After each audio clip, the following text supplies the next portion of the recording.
Bonjour, c'est Anne-Sandrine Di Girolamo au micro des Ondes de l'Imo, le podcast immobilier attentif et curieux. Avec Stéphane Fritz, président de Guy Hockey, nous avons parlé avenir et formation des agents immobiliers. Un sujet essentiel pour cet homme sensible et ouvert à toutes les questions, même celles qui concernent ses activités du week-end. Voici donc un entretien que je suis très heureuse de vous proposer, notamment parce qu'il constitue un témoignage sincère de ce que apprendre et se remettre en question est toujours possible. Stéphane Fritz, bonjour. Bonjour Anne-Sandrine. Si je vous dis « le temps passe et les œufs durs », qu'est-ce que vous me répondez ? L'association de sauvegarde des œufs mayonnaise, dont je suis membre depuis quelques jours. Quelques jours, oui. Alors, c'est pas une blague, hein, cette association, parce que j'ai vu qu'il y avait derrière une vraie volonté de sauvegarde des savoir-faire. C'est un prix d'excellence d'un plan national, la reconnaissance aussi de très belles enseignes et de bistrots. En effet, c'est tout sauf une blague, cette association qui réunit beaucoup de restaurateurs, de bistrotiers, de producteurs.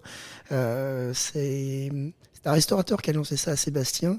Et moi, j'attendais cette carte depuis très très longtemps, donc j'ai été très très heureux, en plus qu'ils me la remettent en main propre, le jour du 4e championnat du monde de l'œuf mayonnaise. De l'œuf mayonnaise. C'était très festif, très très agréable de rencontrer plein de gens d'ailleurs, plein de gens intéressants, de différents horizons. Donc oui, c'est une très belle association. Autre pan de votre vie qui est visible sur les réseaux sociaux, il y a peu, vous avez annoncé retourner à l'école et intégrer le cursus dirigeant avec HEC Paris. Et vous écrivez, se former, continuer d'apprendre, se remettre en question, c'est possible à tout moment, peu importe l'âge, le parcours de vie ou l'expérience professionnelle. Sky is the limit. Alors dites-moi, pourquoi cette formation, vous qui dirigez Guy Hockey ? Et on peut se dire, qu'est-ce qui le motive dans un nouveau défi comme cela, ne serait-ce que temporel, de retourner à l'école quand on dirige une enseigne comme la vôtre ? Alors, les mauvaises langues diront que je ne suis pas retourné à l'école, j'y suis allé. Parce que j'ai un cursus scolaire qui s'est arrêté à la 5e, et ensuite, après, j'ai eu un CAP, puis c'est par l'armée que je suis passé. Donc, ce n'était pas retourner à l'école. Nous faisons une refonte actuellement de toute la partie managériale, toute la formation managériale du réseau. Et donc il était important d'aller voir des écoles, et c'est vrai qu'on s'est approché d'HEC pour voir comment on pouvait coécrire, et il a été très rapidement, on m'a proposé très rapidement d'intégrer un parcours dirigeant. Donc j'ai très vite expliqué que je n'avais pas d'études, et ils ont dit non, 50% sont autodidactes. Et donc là, évidemment, ça m'a tout de suite plu. Et un peu d'appréhension sur la première journée, très à l'aise sur le sujet maintenant. On parle de l'entreprise, et HEC est une école extrêmement concrète, une école d'entrepreneurs. Donc c'est un vrai plaisir aujourd'hui. Est-ce qu'il y a des points que vous souhaiteriez améliorer dans votre manière de diriger l'entreprise, par exemple ? C'est la raison de ce cursus. La raison de ce cursus, c'est qu'aujourd'hui, confronter nos façons de fonctionner dans tous les domaines, pas seulement managérial, mais aussi financier, avoir une connaissance un peu plus approfondie.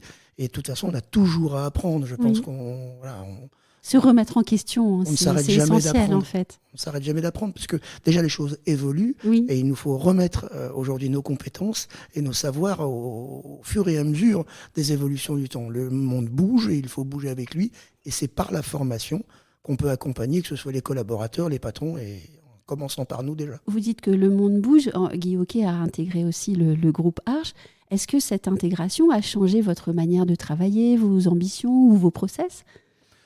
On est passé d'un promoteur dans lequel on était très bien avec Nexity, on était très bien, on a de très bons rapports avec Nexity. Ce qui a changé vraiment, c'est qu'aujourd'hui Philippe Briand est un agent immobilier de terrain. Il a commencé en 1990 avec 4 personnes dans l'agence, et aujourd'hui on sait la force de ce groupe qui détient les marques Citia, La Forêt, Nesten, Century 21 et Guy Hockey. Donc aujourd'hui, la force, c'est de pouvoir parler avec quelqu'un qui parle le même langage que nous. Et donc, c'est une force. Et puis de travailler avec mes 4 collègues aujourd'hui, on échange énormément sur l'avenir du métier en règle générale, et sa défense également. Il a en commun avec vous le fait de s'être fait avec la force du poignet ? Oui. Après, il a un peu plus d'études que moi déjà. Et une plus belle réussite. On va reparler de formation, puisque vous avez lancé en septembre un CFA dédié au métier de l'immobilier. Pourquoi ce CFA ? C'était une évidence après qu'on ait intégré déjà la formation gratuite, illimitée pour tous les collaborateurs et les managers. Le chemin normal, c'était d'aller vers le CFA. On a aujourd'hui de très très belles expériences dans le réseau des jeunes aujourd'hui qui ont moins de 20 ans ou 22 ans, et qui aujourd'hui font de très très belles performances, tout ça à mi-temps. Donc on s'est dit, ce sont à mon avis, les conseillers de demain, et nous nous sommes dit qu'il fallait ouvrir ce CFA en mixte d'abord, c'est-à-dire en lien avec les écoles dans un premier temps, et ensuite nous irons vers des CFA en plein qui seront la propriété de Guy Hockey. J'entends parfois des indépendants être moyennement heureux de l'alternance, de se dire on a eu le mauvais numéro, etc. Comment est-ce que vous, dans le groupe, vous intégrez vos alternants et comment est-ce que vous arrivez à avoir les belles histoires que vous nous suggérez ? Il n'y a pas de mauvais collaborateurs, il y a des mauvais managers. Donc je pense que c'est la capacité, à choisir la personne, à avoir des entretiens aujourd'hui de recrutement qui mettent la personne en situation d'être bien compatible à ce métier, à l'agence, au mode de management de l'agence, et ensuite de bien les accompagner. Briefing, débriefing, et pas les laisser tout seuls. C'est souvent cette situation-là qui fait les échecs aujourd'hui entre un alternant et son patron. Et ces échecs-là, ensuite, expliquent ce que vous venez de dire, c'est-à-dire qu'on se dit, non, c'est des alternants, j'en veux plus, c'est une mauvaise expérience. Oui. La réalité, c'est l'accompagnement. En règle générale, le bon choix, bien évidemment, mais l'accompagnement surtout du collaborateur. On attend souvent d'un alternant trop, au fond. Il est là pour être formé aussi. Si on parle maintenant de formation des agents immobiliers, la formation initiale, est-ce que pour vous, elle est satisfaisante en qualité et en quantité au regard des besoins que vous constatez dans vos agences ? Les formations étaient sensiblement les mêmes dans tous les réseaux, et même chez les indépendants, puisque tout le monde vient. Oui. On peut rendre ça à Century 21, qui en 87 lance la franchise et crée une école qui sera copiée environ par tout le monde. Et elle est faite de une semaine vendeur, une semaine acheteur. On se fait un raccourci, mais ça ressemble beaucoup à ça. On retrouvera du juridique, du digital, du marketing, mais globalement c'est ça. Ce que nous avons fait nous, c'est nous l'avons segmenté, c'est-à-dire qu'on a digitalisé la formation avec une plateforme d'e-learning, mais la digitalisation, ça n'est pas seulement la technologie. Il a fallu pendant 3 ans segmenter toutes les petites parties par petits bouts. Je donne un exemple, le compromis. Quand vous faites un compromis au mois de janvier et que quand vous apprenez le compromis au mois de janvier en formation et que vous signez le premier au mois d'avril, il ne vous reste rien de la formation. Donc nous avons fait des modules de 20 minutes, des modules de 2 minutes pour rappeler et donc pour rapprocher en fait l'apprentissage du geste, ce qui donne la compétence. Et donc on a segmenté une plateforme d'e-learning qui est aujourd'hui mobile first, donc tout dans le téléphone. Donc on a rapproché aujourd'hui le savoir de l'apprenant au moment du geste. Et donc ça, c'est une méthode en fait qui ne change rien aujourd'hui au contenu du savoir que nous avons à donner aujourd'hui aux collaborateurs ou aux patrons. Mais par contre, c'est la technique et aujourd'hui la technologie qui nous a permis de segmenter et de ramener dans le téléphone. Qu'est-ce que ça fait plaisir de vous entendre décrire votre e-learning ? Alors, vous ne le savez pas, mais j'ai travaillé longtemps dans la formation digitale et je trouve que parfois, dans les écoles de l'immobilier, eh bien, la formation digitale est un peu à la traîne, en fait. Et quand on vous entend, voilà, c'est ça la formation digitale. C'est quelque chose de segmenté, c'est quelque chose qui fait le lien avec la pratique et qui est malléable et modulable. Et en fait, il faut toujours se rappeler qu'on se forme à chaque minute, tout le temps, et il faut toujours qu'il y ait un lien entre la théorie et la pratique. Et il ne faut pas qu'il y ait de blanc, en fait, de quelques mois qui se passent entre ce qu'on a appris et ce qu'on va mettre en pratique. Et à la limite, un jour, j'aimerais beaucoup voir vos formations et pouvoir y assister.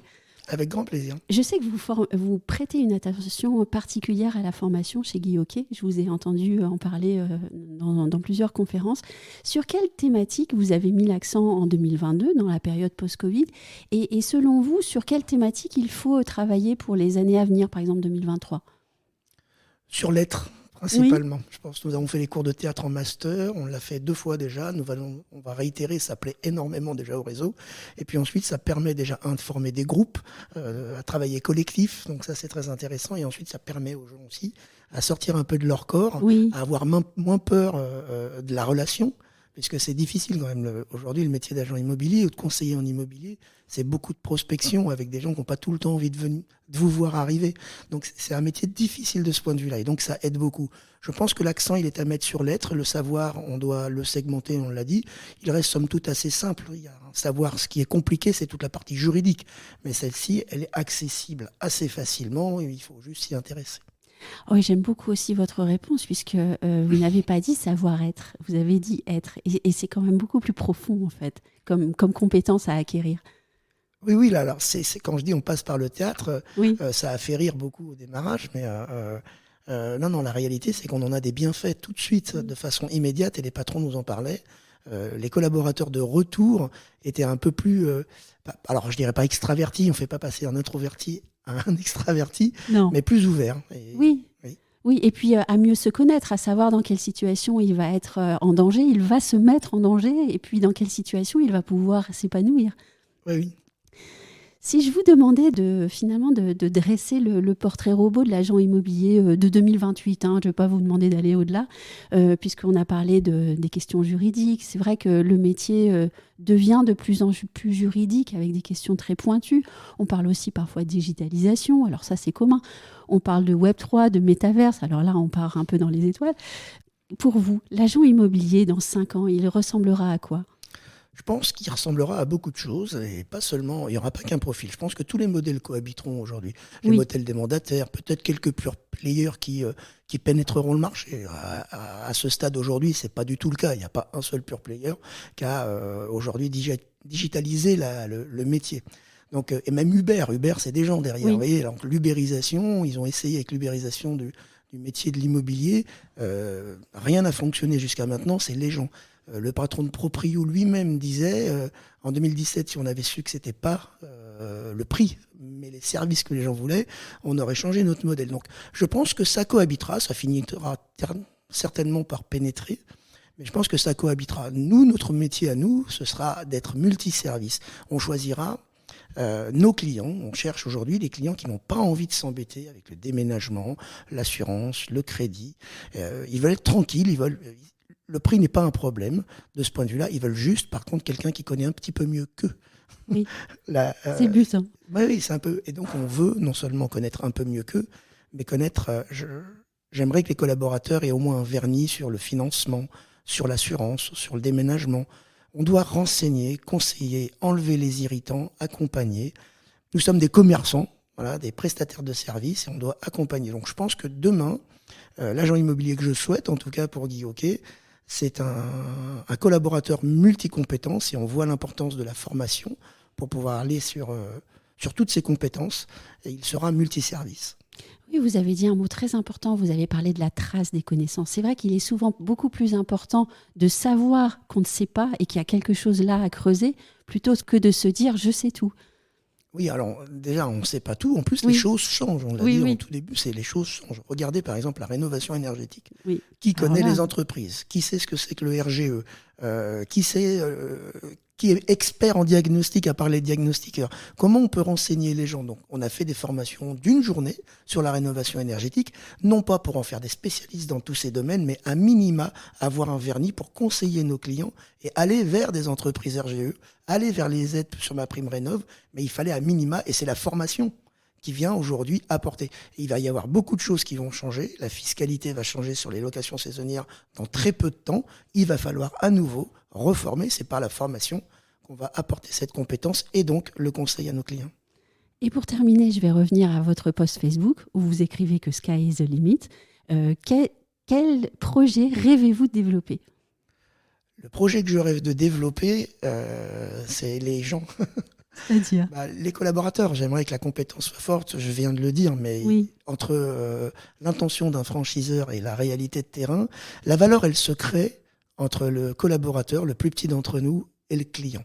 C'est ici que la valeur se crée. Donc à quel moment je vais pouvoir pousser ces valeurs jusqu'à là où elles se créent, c'est-à-dire entre le client et le collaborateur. Donc moi, c'est la formation des collaborateurs et des patrons, puisque les patrons accompagnent leurs collaborateurs régulièrement sur le terrain, c'est eux qui sont en contact.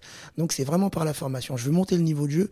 Je disais, mais en rigolant, qu'aujourd'hui, un agent immobilier, un bon agent immobilier, celui qu'on connaît un peu plus que son client, c'est pas complètement faux, quoi. Un grand merci. Merci à vous.